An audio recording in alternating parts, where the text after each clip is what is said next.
And we're live. All right. Well, what's up, everyone? I hope you guys are having an awesome Wednesday. I hope you guys have had a great start to your week. My name is Jason Frazier, and I want to welcome you. I want to say this is the first time we have done a live version of the Next Level Loan Officers podcast. So I'm very excited to have KT joining me. This is part of the Meet the Coaches series, and I've already recorded with the other coaches, but you know what? We saved the best for last. And KT, the check should be made out to Jason Frazier. Remember that when you're writing that bad boy out. But we've done the other coaches, and this is going to be released as a podcast episode, but we thought it'd be cool to do a live version of this. So if you have questions for KT and about things that is going on at Next Level, let's, make sure to ask them. But the purpose of doing this series is that, Next Level brings a ton of value, and they always look for guests that are going to, have some great content that are going to mean something to the audience that the audience could take value from and apply it to their business. But one thing that we really haven't done is really focus on the expertise and the experience of the coaches themselves and what they bring to the table, and the fact that they are in the trenches every day with themselves and the teams, dealing with the wackiness of 2020 and just busy trying to keep their heads above water, plus finding time to help the awesome people that have become part of the Next Level family. So without further ado, KT, go ahead and introduce yourself, my friend. Thanks, dude. So if you don't know who I am, my name's Kenneth Travis. Been with Next Level since, actually we I helped co-found Next Level. And been a coach with, I guess we've been going for about 3 years now, Jason, and it's been a heck of a ride. I've had some previous coaching, been some previous coaching groups over the years, and man, I've just been a student of this profession, and I've really enjoyed being in the mortgage business, and I've been doing it for 17 years. Man, I got into the business in February of 2003. So I think that's about 17 years. My math serves me right. But yeah, man, just it's wild times right now. Yeah. And so speaking about being in the business, how did you find your way into the mortgage business? Yeah. So for you guys that don't know, I was actually, I graduated high school in the 90s. And I went straight, from high school, I went straight into the Marine Corps. And so when I entered the Marine Corps, I did 4 years, decided to stay in another 4 years. I was trying to finish up my schooling. I grew up poor, right? Like not even poor, bro. I was po. I couldn't afford the OR. I was just PO. And so, I came from a family where my dad was a paint contractor. My mom worked at a meat market at a supermarket, and they lived paycheck to paycheck, raising, a lot of kids in the house. And so, I was the first of the family to go to college. I was probably the first. I think I was the first. Yeah, I was the first to graduate. Right. Yeah. That was a big success. As a middle child. And so I went into the Marine Corps and played in that world for about 8 years, or right, just shy of 8 years. But had an 8-year commitment.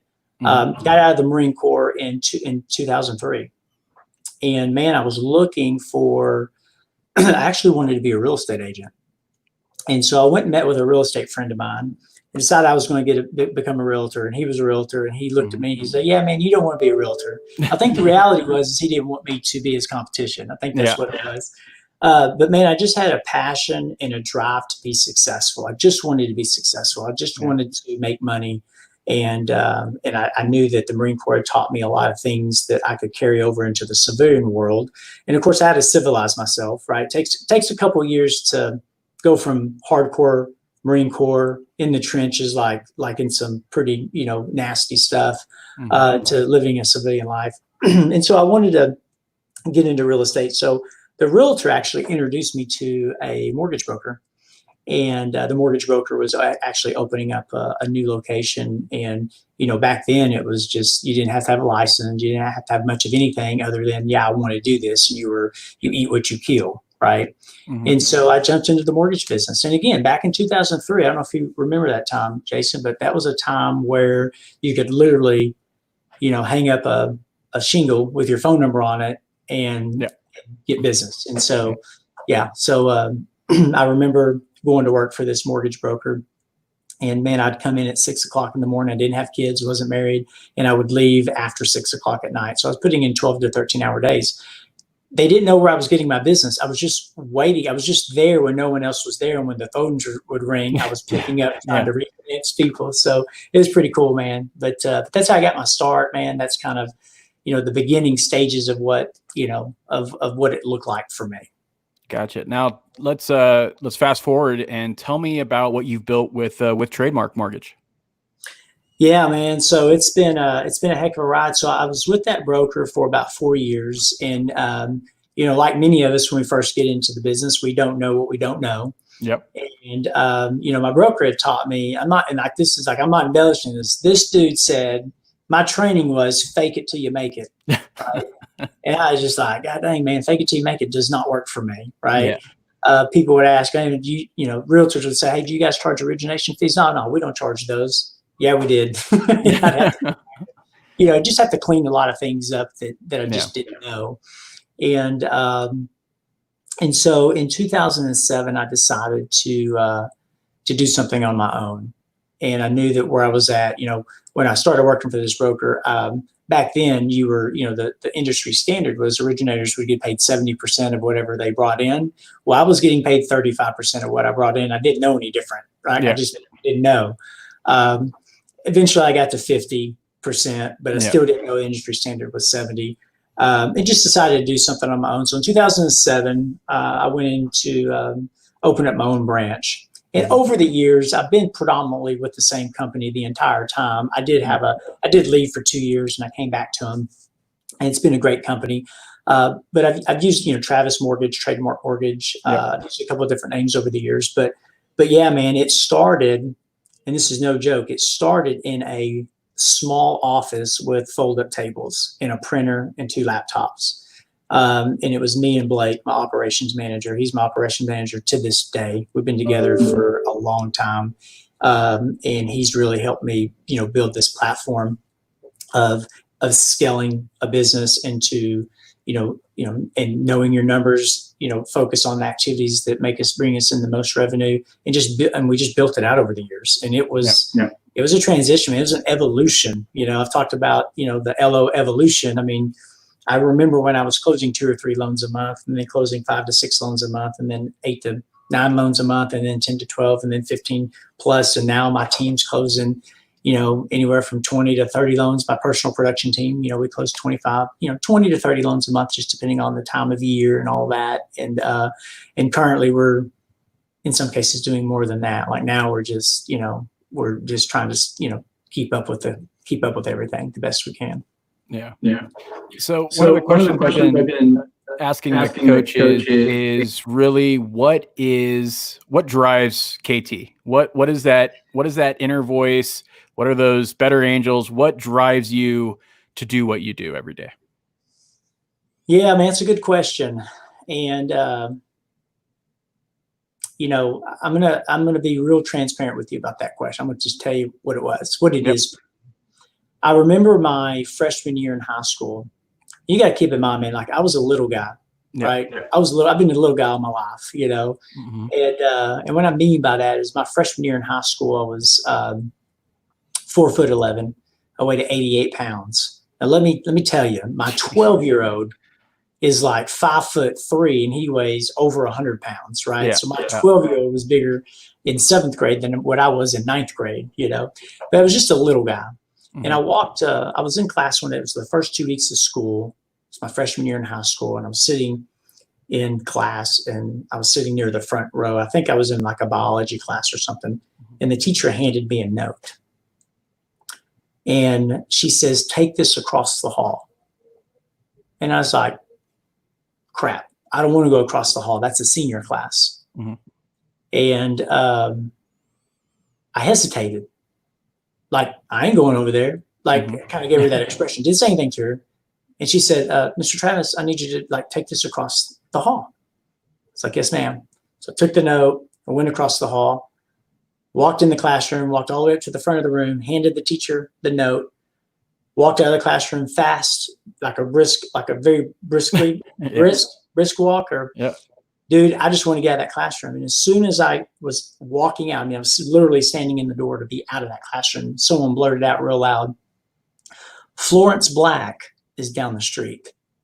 Dude, Florence Black was an elementary school down the street, you know? And I remember walking, and I just remember the class chuckling, and dude, I was absolutely humiliated, you know? And so that created a fire in me that I can't ever explain to people other than just tell like the story that that day something started burning in me that said, I'm going to show them. And man, if you look back, if we all look back in our lives, there's always something, there's a moment in our lives that somewhat define who we are going to be, or they define who we are.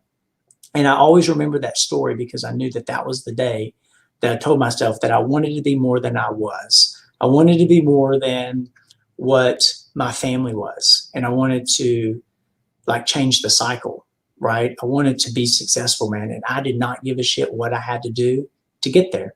That's why I went to the Marine Corps, you know, and I knew then, I didn't know then what I was going to do, but I knew I was going to do something that would get me there, and it didn't matter what it was. Later to find out that, hey man, you know, my 10th grade, summer of my 11th grade year, I knew I'm going to the Marine Corps, you know, and I started prepping for that mentally. And so, yeah, so that's what it is for me, man. That's what it was for me. That's my drive, dude. And that, has that changed over the years? Yeah, it has. That started it. I think now it's, you know, it's my boys, you know, there's other things that I've built up on that, you know, that's where it started. Now it's about my family. It's about my boys and teaching them and the legacy and like, dude, like, you know, and it bleeds into other parts of my life, you know, bleeds into my fitness, you know that, you know, I know you're doing 75 hard, dude. I'm so proud of you, by the way. Thanks, you look amazing, dude. Like you're like, dude, I've been keeping track of it. Like, I appreciate it. And I see the transformation already, dude. So kudos to you. And I know how hard that is because I've done it. But it just bleeds into other areas of your life that you want to sharpen that axe and become better at. And it's not, you know, it's not all about making money. It's not all about that, dude. It's about like being able to have the freedom to invest in the other parts of your life, whether it's, you know, your fitness, your other relationships, you know, the spirituality of your life, you know, meditation, whatever it is for you. Other businesses, you know, I've got other businesses that I run and that I have and I'm, you know, enjoy doing. I've created a lot of space for that. And just being able to expand and grow in other areas. And so I just think it all starts with, it has to start somewhere. And then, I've just built on it over the years. Awesome. Well, it's a powerful story. And I think for those of you, even though we're doing this live, this will be the fourth podcast in the series. For those of you that have listened to the other ones, and this will segue. The reason I'm going into this is we'll segue into the next question. But I think what you're seeing with the coaches is that story, that transparency, understanding their drive, where they're coming from, how they built their business, which to me is the foundation of what the next level difference is. And so that's my next question to you is shifting gears to just focus on next level and your focus as a coach in next level. What to you is the next level difference and the community that you guys have built here? Yeah, man, that's a great question, dude. You're bringing them today.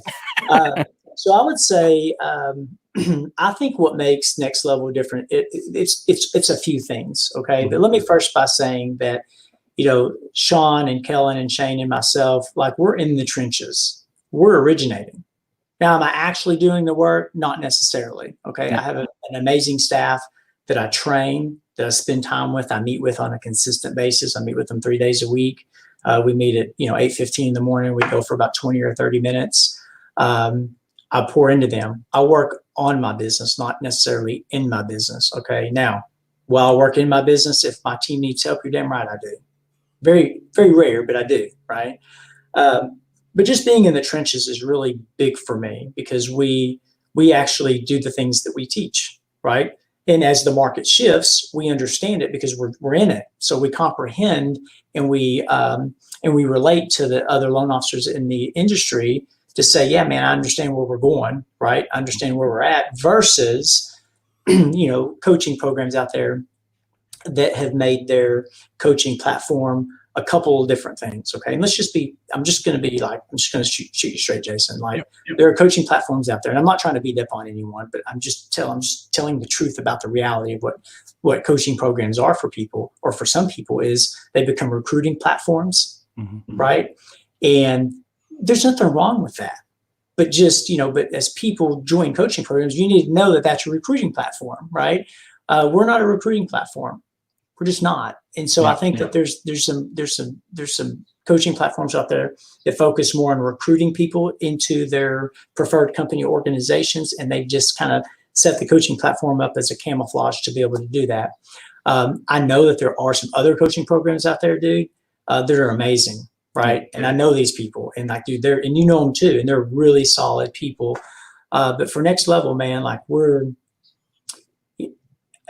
and I say this to people, man, dude, it's not because Shane and Kellen and myself and Shane are awesome people. We are. I think that we're really good people. I think we're more known for our transparency and our hearts and the love that we have for people, and us pouring into people and giving more in value than what we take in payment.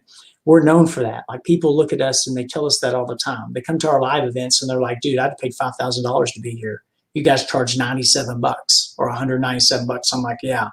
We give more in value than what we take in payment because we care about people. But the thing is, it's not necessarily us as coaches that make it so amazing, although we're pretty cool guys. It's the community of people, the men and women that are in this group, in my opinion, are what gives it the most value, right? Yeah. And we're constantly sharpening our axes as coaches and going and getting coached and reading books. And then we come back and we get to pour into our community of people. We have other coaches inside of our next level group. But dude, to me, the value is in the people. The value is in the community, because, we're all going down this river in the mortgage industry, and no one's really better than anybody. We're just at different places in our career. Some people are further up the river. Some people are a little bit further behind. Doesn't make a difference. We are there. There's someone in that group that is exactly where you were, and or somewhere that you're wanting to go. And it's really nice to get a couple of different perspectives, the people that have traveled that path already. And Kellen and I talk about this all the time. I mean, it's like we've paved the way, right? We've paved the way for people. So, we've gone through it, and we've kind of like, we were, hacking away through a jungle, right? And it's like you're hacking away and you're making a path. And then just over time, we've had people coming by. Now it's an 8-lane highway, and people can just come in, and, they can go instead of going from A to B and B to C and C to D, man, we like to take people from A to K and to get them there as quickly as possible for whatever goals they have in their business or, their personal life. And to me, that's the difference, man. It's, it's not complicated. It's just, joining a group of people of like minds who want to see you be successful and grow, and it will help you get there. Yeah. And, just to expand on that a little bit, just from someone who's just recently become a part of Next Level and experiencing the masterminds and whatnot, that to me, that's the difference. And the cool thing, and I talked about this with some of the other coaches, is that, just talking with some of the members, just, like in San Diego, and just, having some food and drinking, and just letting them talk and hearing what they liked about Next Level. The one constant was that the surprise that there was not really any jerks. That was like the quote, right? And it was funny because I want to say it was either Kellen or Shane that said the same thing. He's like, yeah, we don't attract a lot of jerks into the group. And that's the difference, is because I've been at other coaching events, some of the main ones. I know some of the other coaches, like, that KT's talking about.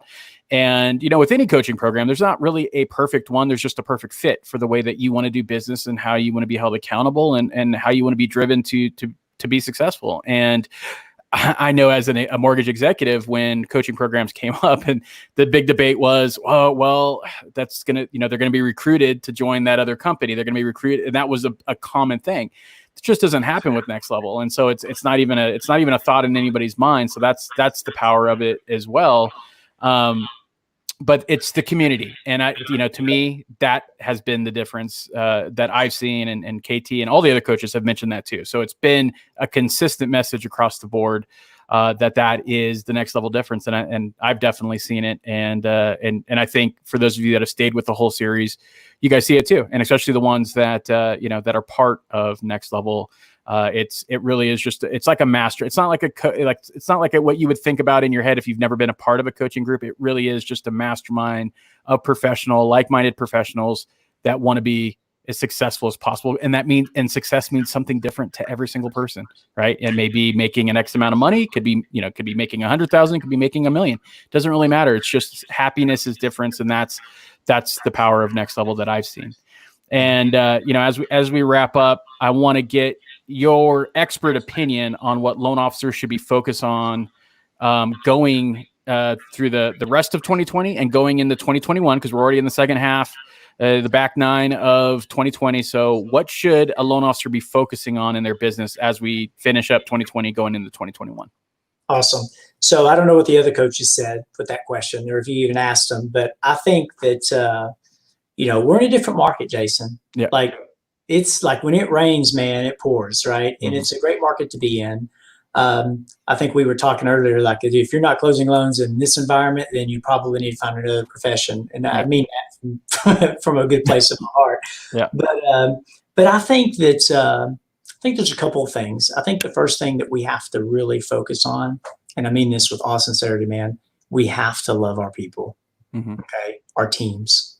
And when I say our people, I mean like our processors, our loan partners, our assistants, our loan officer assistants, whatever way that you can, you need to show them love and appreciation and discretionary bonuses, because, if they're anything like my people, dude, they're working extended hours. Yep. I've set up some compensation plans for them. I've got a trip plan. If they hit a certain number of units by the end of the year, I'm going to take them to Mexico.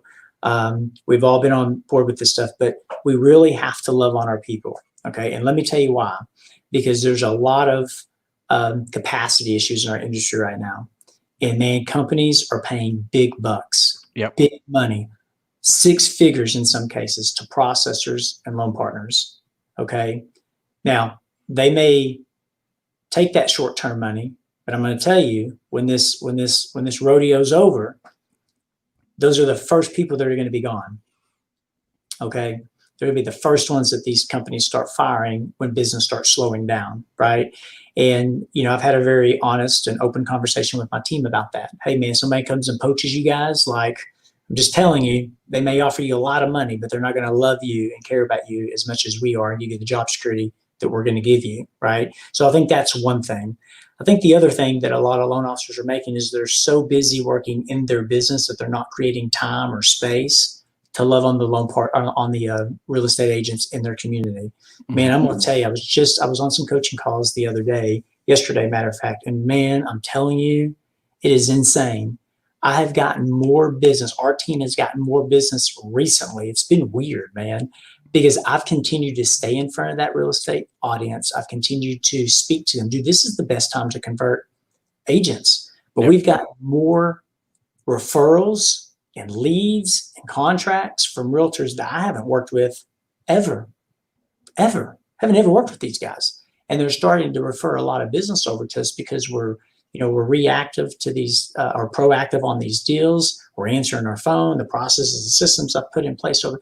And a lot of originators are they're just so busy. They don't have time, or they don't have the team in place or the staff to be, proactive in staying in front of these real estate agents and answering their phone like they are when things aren't busy, right? Most originators, are out in real estate offices and asking for new, but now they're not. Now they're all just trying to close the business that they've got. It's like drinking out of a fire hydrant, right? Yep. And I ain't gonna lie, it's been struggling for me and my team too.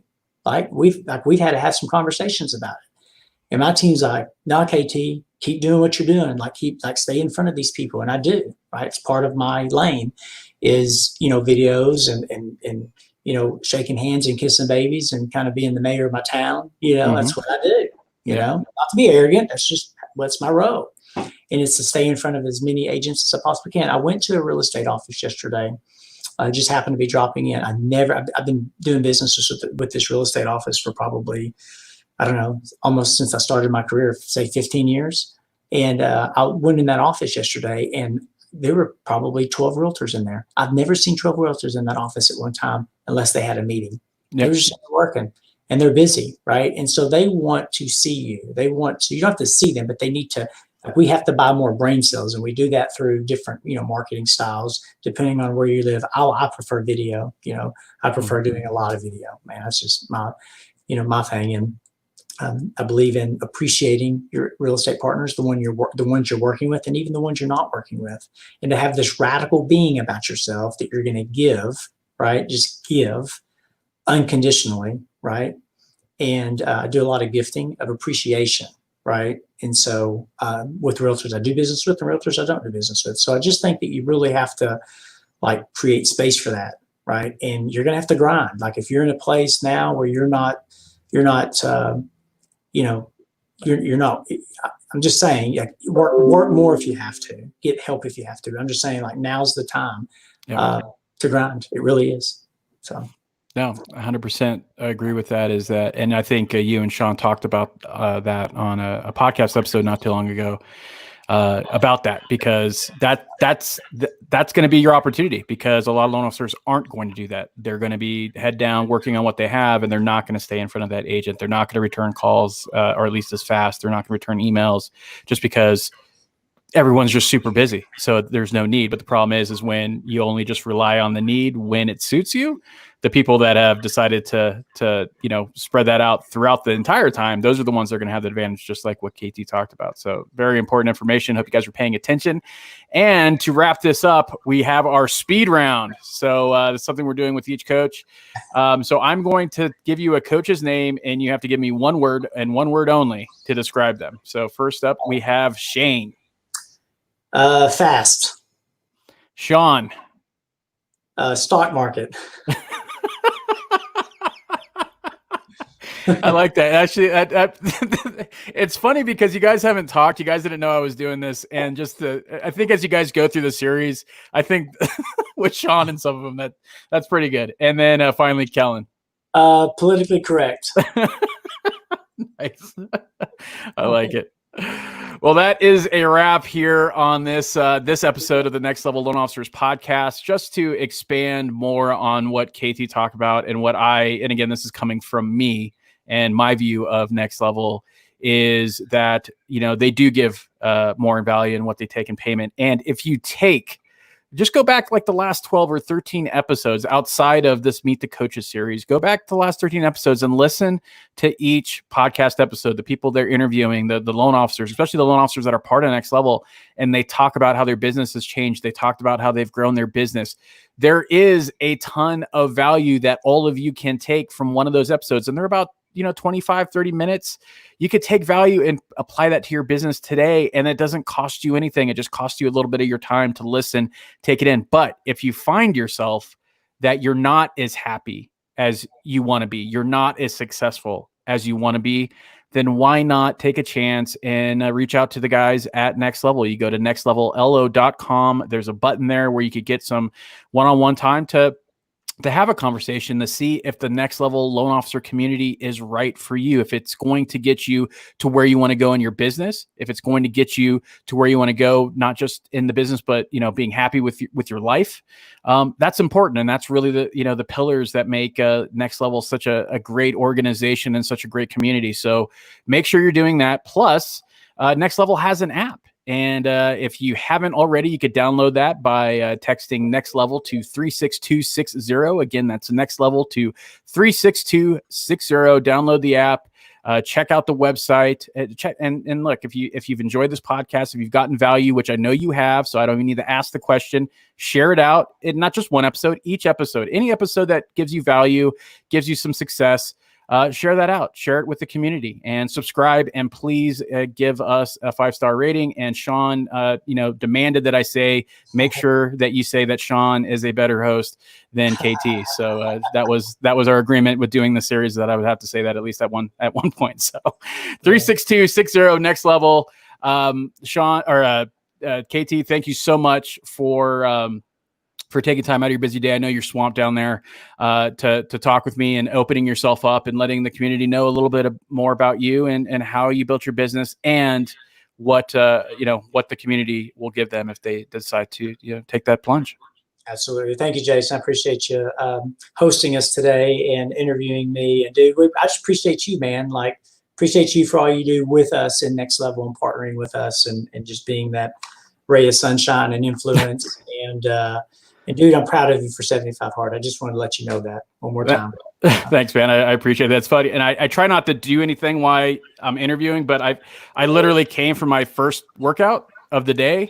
And then I had 10 minutes to get ready to do this just because I had to do some work related issues early in the morning. So yeah, it's a grind, but it's great. And I really do appreciate all of you guys have been super supportive of what I'm doing, the messages and stuff. It really helps motivate and inspire me to do more. And as I said in the other podcast episodes, part of the driver for me doing that is just watching what you guys have done and understanding that fitness is such an important part of just being overall. Business is one thing, but you got to have your life, right? You got to be fit. You got to be around for your family. You got to be around to do that business. So that's been an inspiration and motivator for me too. So thank you, KT, for that support. So guys, that's a wrap for this episode. And as always, I hope you guys have an awesome day. Take care.